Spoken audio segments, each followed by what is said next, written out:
Hey guys, how's it going? Almost Geek here. Hope you're doing well. Tonight, I thought we'd have a look at this old HP that I got recently for £10 off of eBay. This is a HP Pavilion A6550, I think it is. They got a very funny naming scheme for this era of their Pavilion lineup. Later on, they had a bit more of a normal name, if I remember correctly. But yeah, you guys will be quite familiar with these, especially if you're watching from North America, because these were quite popular over there. We don't really have many of them around anymore, and I don't know if I don't remember seeing these that often. I remember seeing more compacts not compacts, but I used to see more Packard Bell machines than these ones, which is quite funny. The generation that came after this one was definitely more popular than this. Like, I see them all littered all over eBay and Gumtree and even in landfills now. But yeah, let's have a look at the front and ports and all of that, and then we'll see how it performs, because boy oh boy, it does pretty well for its age. So, looking at the front of this thing, it's got a glossy front. These get scratched up quite quickly, and this one has a few scratches, but whatever, man. It was bound to happen. We got a SD card, not just an SD card, but a card reader with lots of different formats, which is cool. We got a LightScribe DVD drive, read and write, cool. Expansion bay here, you can put another CD drive or whatever. I'd put Blu-ray in, if to be honest. We got this bay, which is for a little external drive that has a USB Type B connector in there. Can't really see in there, but you can search online. And a nice eject button. On the top is the power button, which you can't really see right now. You'll see that later in the video. Below that we have the port flap area, and on this side you have a kind of like blanks, I guess you could say. It's basically, this is just one sticker, and you can feel a few holes here, and that's basically for your AV input, I think. And there's one for S video too, which is cool. And there would be Firewire on the right, but there isn't, so I don't know what the deal is about that. Most of the American ones have that, but not this one. And there's a little bit of ventilation down here. So yeah, on to the next side. Not much to see on this side, just a lot of ventilation. Cheap plastic, metal side panel here, pretty flimsy. The whole case is in pretty good shape though, so that's cool. Onto the rear. On the rear we have our power supply light on unit. Not the best tech one that the Americas got for some reason. We didn't get that. I know some other models did use that one, but yeah. Funny quick note about that. The fan in this was so gummed up that I had to open up the power supply and put some oil in it, because it was literally just barely spinning. And that made the graphics card here, which is the original graphics card by the way. It is missing a Nvidia sticker up front for some reason, but yeah, it was running really hot, and it was just filling the whole top part of this case up with warm air, and that's not very good, especially with a power supply with not enough ventilation. Kind of freaks me out. Coming down there below the graphics card, we have just a information sticker saying that it can do multi-voltage and 60 and 50 hertz. On the right side we have our motherboard, which again, this is an inverted case motherboard. You guys might have known that just by looking at the front, but for those who don't, this has a upside down motherboard, which is quite funky. We've got five channel audio, 4 USB ports, not that much, 2.0 though. Ethernet, which I think it is gigabit Ethernet. Firewire 3094, onboard graphics, which is blocked, doesn't even show up on the, you have to enable it in the BIOS for it to show up in the operating system, otherwise it doesn't do that. Coax in and out, which is very nice to see. PS2 ports, also very nice to see, and 2 blanking plates on the left here. I know that I've seen some models come with Wi-Fi antenna sockets here, so that's quite cool. We've got 2 blanks here as well, which are quite annoying, and 1 real blanking plate that you can remove and put back. This thing it had some sticker residue on it, so I'm guessing there could have been something here. Who knows? It is a mystery. Now on to the other side. On this side, as you can see, pretty plain. We have our information sticker up there, which I can zoom into there. It is a A6650be. I will update the... yeah, that is a B. It says BE. Okay, so I will update... I'll have to change the title to that. Gotta make sure, because I keep messing up the letters for some reason, but... There's also the serial number and product number there. Otherwise, this is a solid panel, you can't take this off. And we have our Vista sticker there. It is not running Vista, and it's not running the original version of Vista either that it would have come with, just because I couldn't find the factory image. And a bit more ventilation there. So yeah, let's go have a look at the inside. Okay, so we have put it on the floor and taken off the panel so you guys can see the glorious interior. Yeah, the very spaghetti mess of cable management that HP calls. And we have the side panel here. It is very, very flimsy. It bends, as you can see, not very good. And not hard. It's not very easy to put back on. This was before HP started to put those stupid Torx screws on everything, so that's cool. And just starting off from the left, we have a WD green. Oh no, it's a caviar green, so it is quite old as well. It's actually from 08, so I'm guessing it might not be the original hard drive. It is 1 terabyte and it is 7200 RPM, which is cool. It is quite fast for a hard drive, and it is SATA 2 as well. Moving on from that, we have only 4 gigs of RAM. I believe they are Memorex sticks, which is pretty cool. I will try to upgrade this to 8 gigs.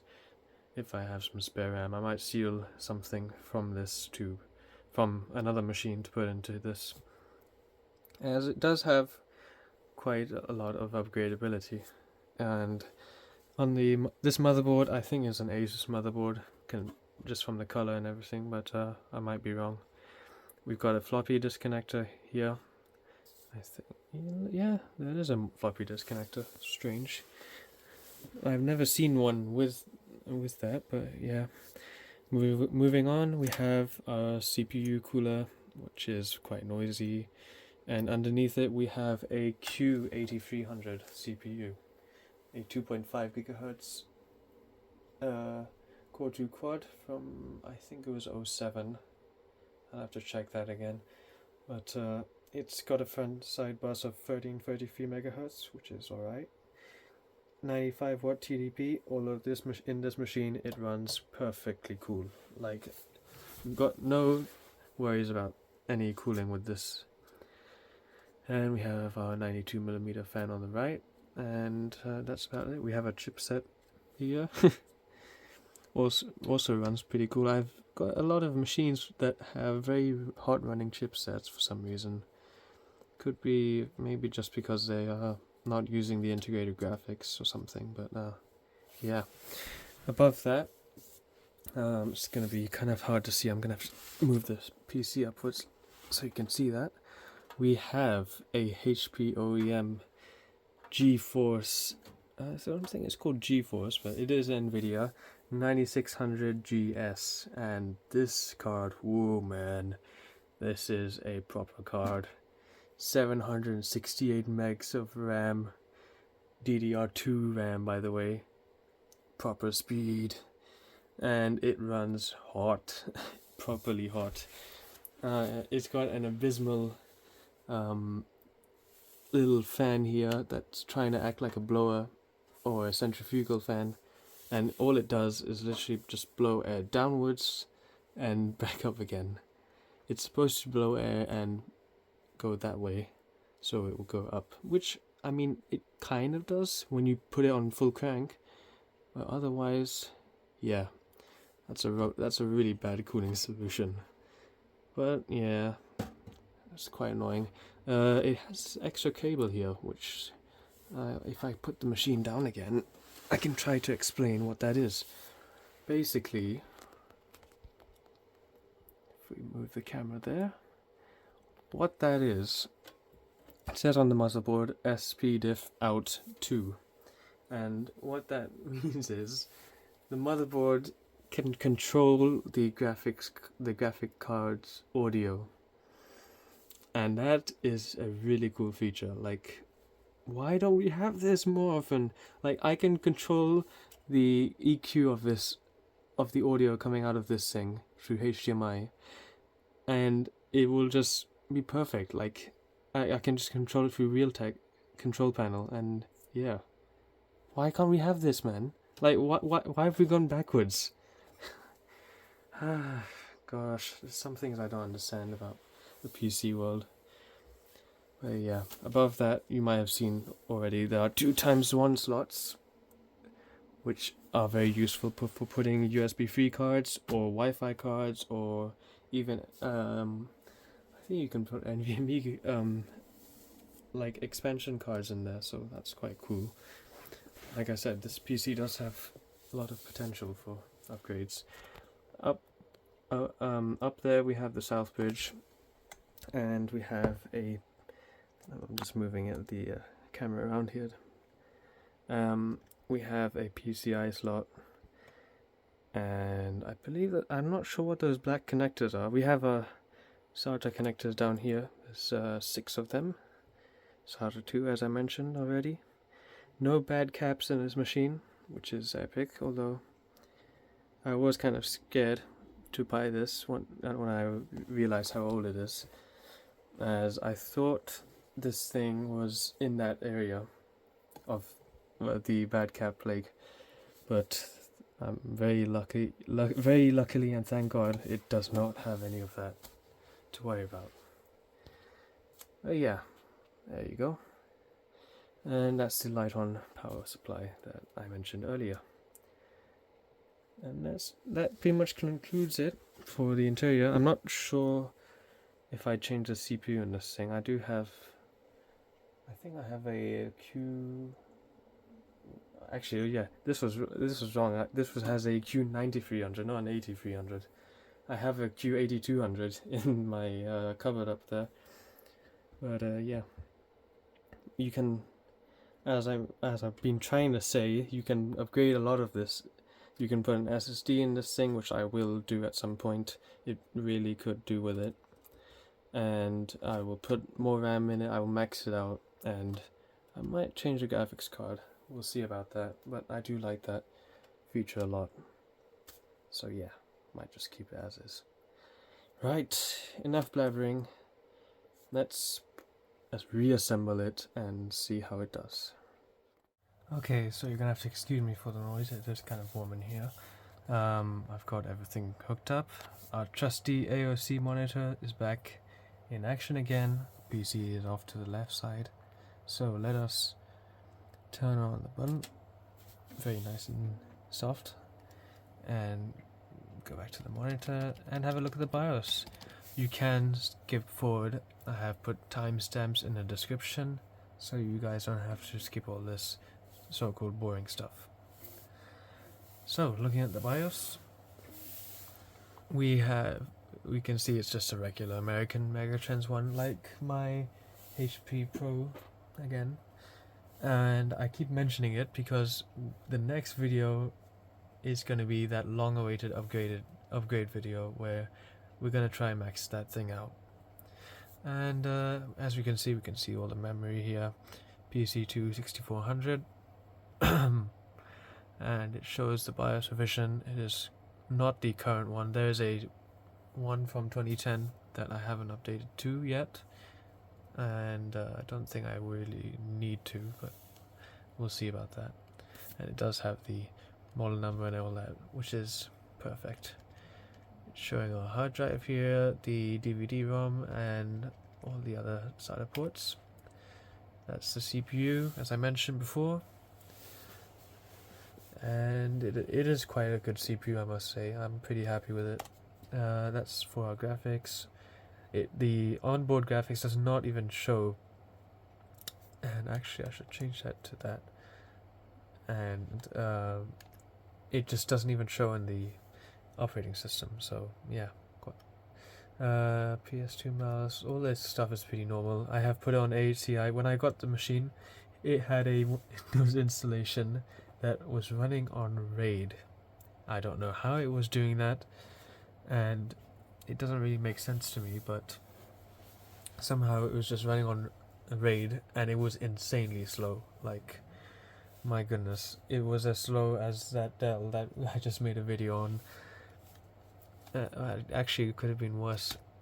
And that's the onboard audio, Firewire, pretty normal stuff. You got virtualization and all that stuff. Pretty cool. And this is like a Dell feature, and you can enable or disable the diagnostic screen, which is kind of cool. As for this stuff, pretty normal. It does have all this group stuff as well, which I don't really see that often anymore. But yeah, let's exit saving changes and see how long it takes to boot. And the only reason I show this is just to prove that I'm not talking baloney. It also has a diagnostic partition there, which I will show at the end.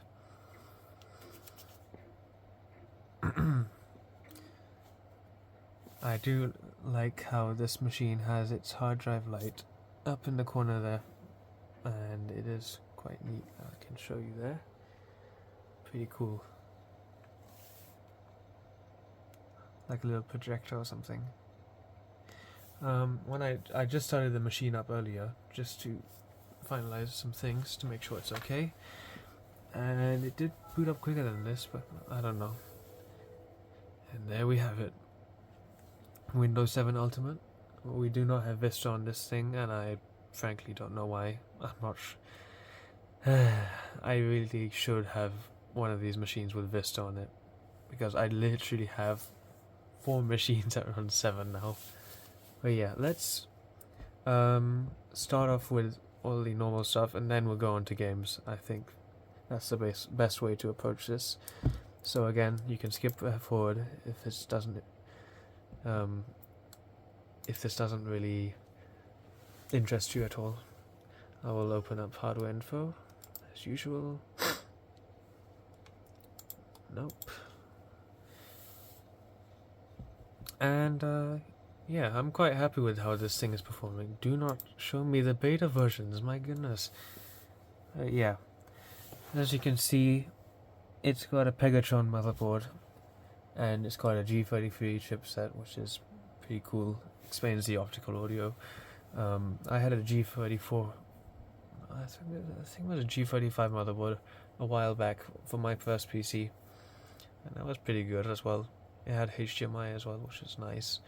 And it shows the RAM here. It is 800 megahertz RAM, and yeah, that's alright. It says Micron RAM, yeah. Okay, if I put this a bit closer so you guys can see what's on the screen, that's more like it.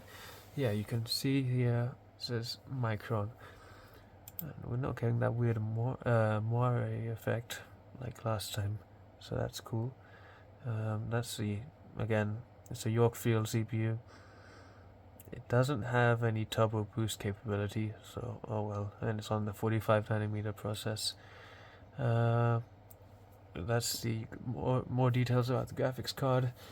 It is not, as much as I was joking earlier on, it is not it is not, it's alright. It's not that good. It's got a 500 megahertz clock, and the RAM is only 768 megabytes, not even a gigabyte. And yeah, not great. As for temperatures right now, just idling at 48 degrees on the CPU, pretty good. Hard drive is a bit warm, 31, and GPU temperature is at 63. And I'm gonna have to turn on MSI Afterburner for this, because the fan doesn't go past 34% usage, which means it cooks itself. I mean, cooks the whole system. Not great, huh? Let's exit out of this, and I'll show you one more thing here. Let me show you this crystal disk info.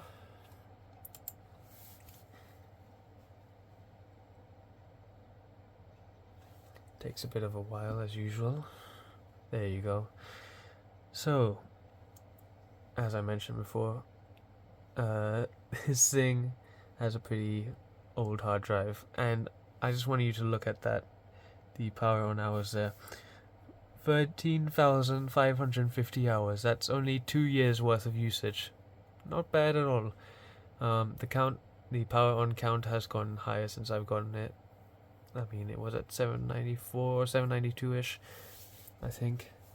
It's been a while. Again, it does have smart feature, the smart reporting feature and all that stuff. So that's cool. That can tell us if it has any bad sectors or anything, and this software will tell you all of the errors all over here. So yeah, that is quite cool. Now let me show you one more thing that I did recently. I didn't even realize, but my good friend of the channel, I mean Cade Edwards, had actually put a image of novabench free on the Internet Archive, and I've been looking for this software for ages, until I had to ask ChatGPT for it, for where I can find the thing, and it showed up with Cade Edwards upload, which is great. I finally have something to test all my machines, and rather than doing the latest version of novabench, which is not very suitable for a lot of machines that I've tried it on so far, like my Qosmio laptop and so forth, so on and so forth. But yeah, I'm gonna have to go back and test those machines that I tested on the latest version of novabench. Yes, let's close all this stuff here. Nothing is open. Let's give it a go. It is pretty fast with this. I've run this about 2 times now, and I'm pretty shocked in how quick it did it.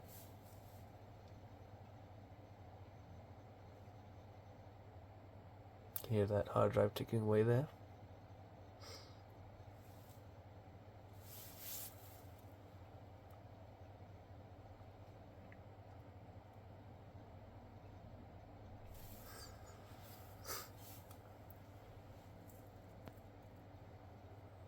And now the graphics test. I'm not sure. Okay, yeah. This monitor is not the greatest thing. You can't really. It says around 459 FPS. Whoa.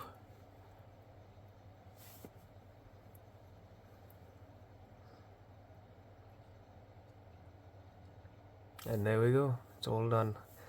659. That sounds pretty good to me. I'm not sure about. I'll have to check a few other videos of Cade's, but I'm pretty sure that's not bad.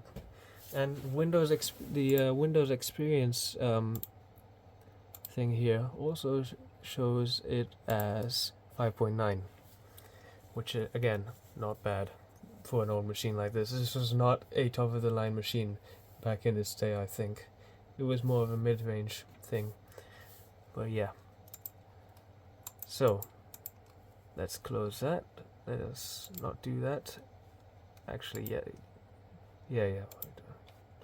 And let's see how it does on the internet, because I have installed it and connected it to Wi-Fi. I have, and this is one thing I want to mention, with the recent removal of the, I think it's the MV2 extension or something on Chrome, ad blockers don't work anymore, and that also means Steam doesn't work on Windows 7. Oh. So I had to get a few games off of my main PC, copy them onto a USB drive, and just go with that. So, oh well, that's pretty unfortunate. It was bound to happen, but what can I say? Oh dear. Internet. We're using LAN right now. I'm using a little extension, like an access point thing, just on to the back. So speed might not be the greatest. Let's see. It will not play 4K 60. I know that. It's doing 720p 60 right now, and in fact, my H.264 has blocked 4K playback. It looks like. I put on 1080p 60, you'll see that it just won't be able to do it. It just buffers. Yeah. Oh, never mind. Let's see if it lags a lot or anything. I'll just skip forward a bit.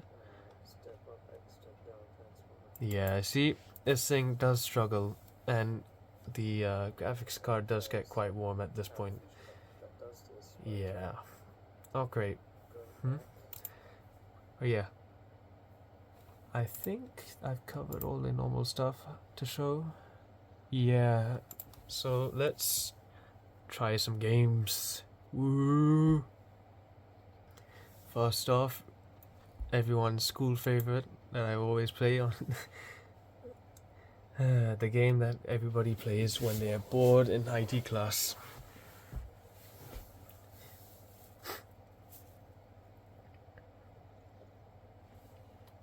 And there we go, we're in. It is not the smoothest, I will say. It looks like we're also having a connectivity issue. Dead server too. How boring. But yeah. Internet gaming, you can do it. And it's definitely possible. It's not laggy or anything. So that's cool. Let's move on to the next thing. Here we go, Half-Life 2, lads. Oh gosh. But yeah, I finally got MSI Afterburner to show the overlay, so we can finally see what's going on with the machine. I have set the turn on my custom fan curve so the GPU doesn't cook itself, but we can I think we'll just do it like this for now. We can see it's on 100% usage. And let's start a new game. And the CPU is not doing too much, right? It's only at 8% usage and chilling at 52 degrees, so that's alright. 2 gigs of RAM is being used. I totally forgot to show you the settings, so we'll have to pause the game and show you that. Rise and shine, Mr. Freeman. Rise and shine. 50 FPS. Not that I wish to imply you have been sleeping on the job. No one is more deserving of a rest, and all the effort in the world would have gone to waste until... It's cool that Half-Life actually got some updates recently, and it's funny how a game that of this age was able to get graphical improvements and all that, and optimizations. So this thing is doing just fine with it, and I'm glad they didn't make the game harder to run. Mr. Freeman, Wake up. Wake up and smell the ashes. There we go. 30 FPS. not bad. Not bad at all. I will show you the options, the settings here. We are running on full HD, of course. So in that sense, it's not doing too bad. Everything's on high and very high. So if I do turn down the settings a bit, we'll see it boost up. VSync is on, and 2 times MSA. So yeah, back to the game. Perfectly playable, 40 FPS, 30 FPS. GPU is rising in temps. CPU is doing okay, basically doing nothing at all. I didn't see you get on. Well, end of the line. There you go. Welcome. And we're getting around to 40 FPS. Not bad at all, not bad at all. Let's go to Barney. Where is he? It does struggle. I don't know, actually getting higher. I know it does struggle a bit in this part of the station, but well, yeah. As you can see, GPU usage is basically pegged. The clock is also, and the RAM is nearly at full usage as well. Oh, no, actually, it's not at full usage. It's only at like half-ish. Yes, let's see here.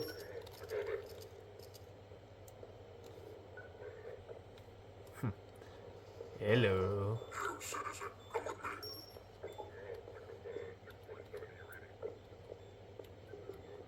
But yeah, this game still looks really good for its age.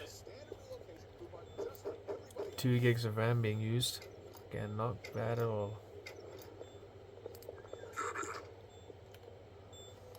But yeah, this runs fine. Let's move on to the next game. Next game, Mafia, as usual. Let's skip this. Come on, let's get on with it. We are running at 920 by 1080 as usual, and full screen anti-aliasing is at 2 times. As usual, let's max it out, see what happens, huh? What can go wrong, right? And let me skip forward a bit. Okay, so as you can see, it's not doing bad at all. We're getting nearly 60 FPS. There's a bit of tearing as usual. If I turn down the settings again, a tiny bit, I think it would do not bad at all. What on earth? Oh my goodness, this game gets so weird. But yeah, and as you can see, the usage on the GPU has gone down much further than it was before. A bit of tearing, screen tearing, as you can see there.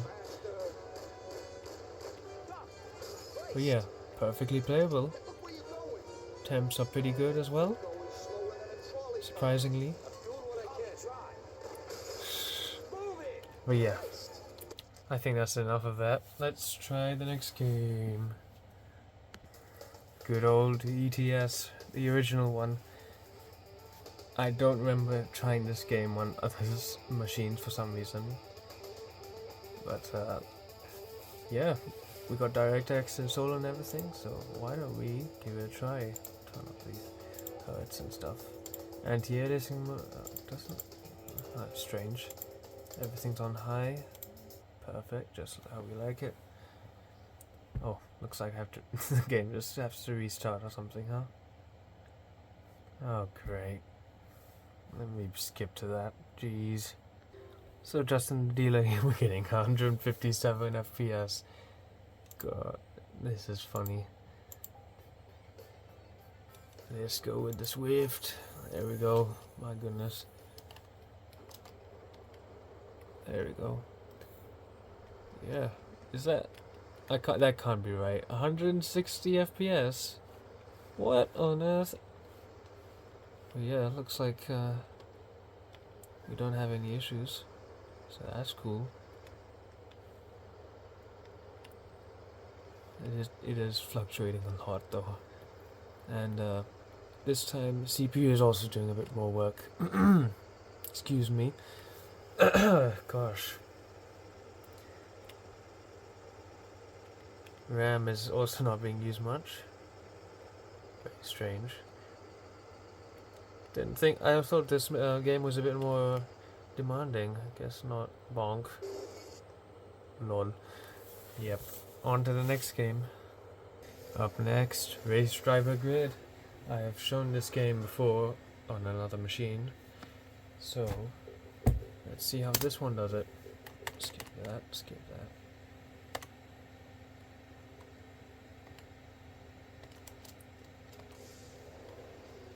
I've already turned on the settings, but I will show you them anyways. It is still running at full HD as usual, but if we have a look here, I had to turn it down earlier. We're at only 2 times MSA.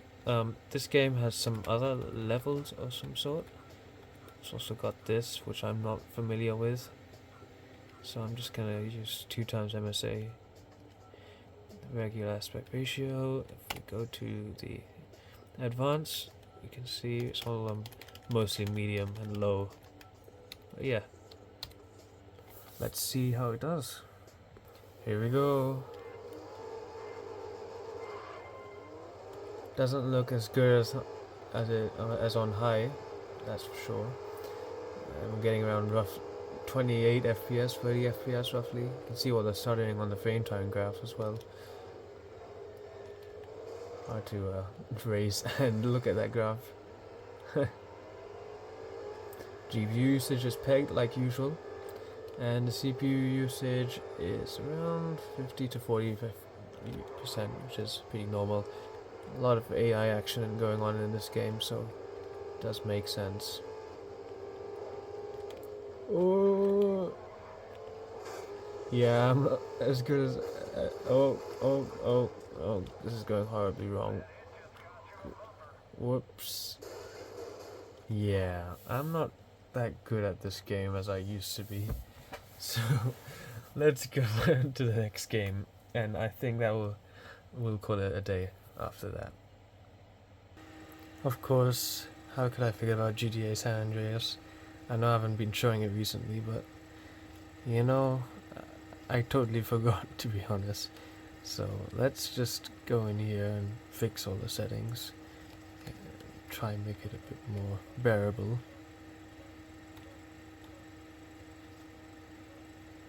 Let's crank this all up, huh? So yeah, let me just set all this up and then we'll see how it does. Okay, so I don't think the game is happy with me right now. I just pressed new game and now nothing's happening. Old computers, old games, old software. Ugh. Let me see what's going on here. That was so weird. I had to restart the PC and now it's working all fine. So let's see how it does. Can we skip forward, please? No. Oh, there we go. 25 FPS. I think this could be because of the frame limiter. Let's check real quick.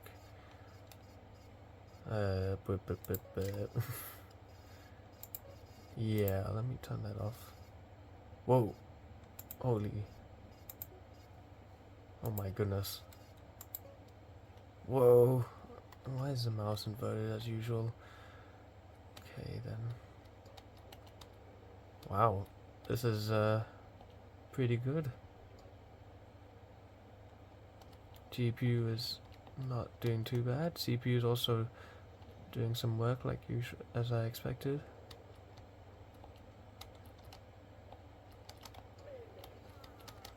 Oh yeah, not bad at all.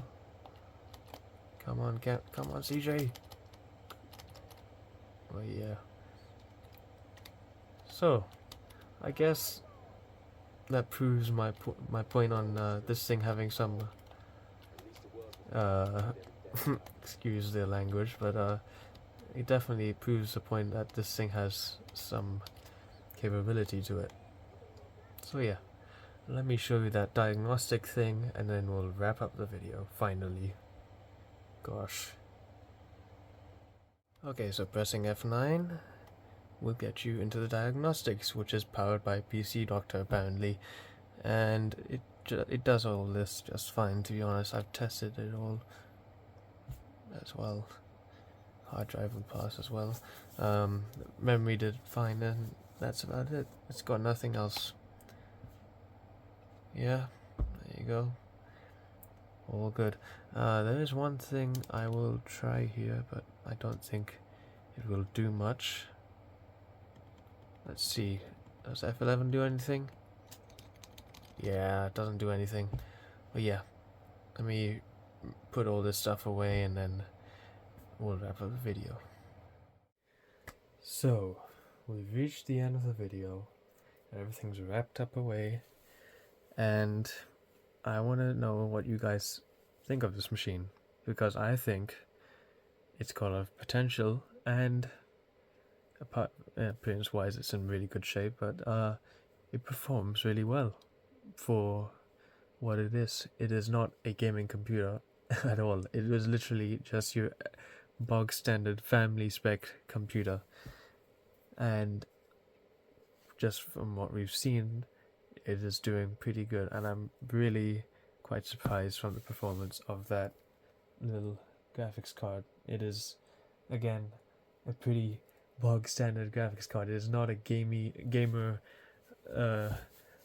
fancy thing like a 9800 or something like that.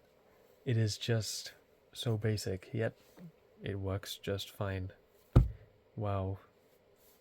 So yeah, that's it for this one, guys. Hopefully I'll see you in the next video, and bye for now.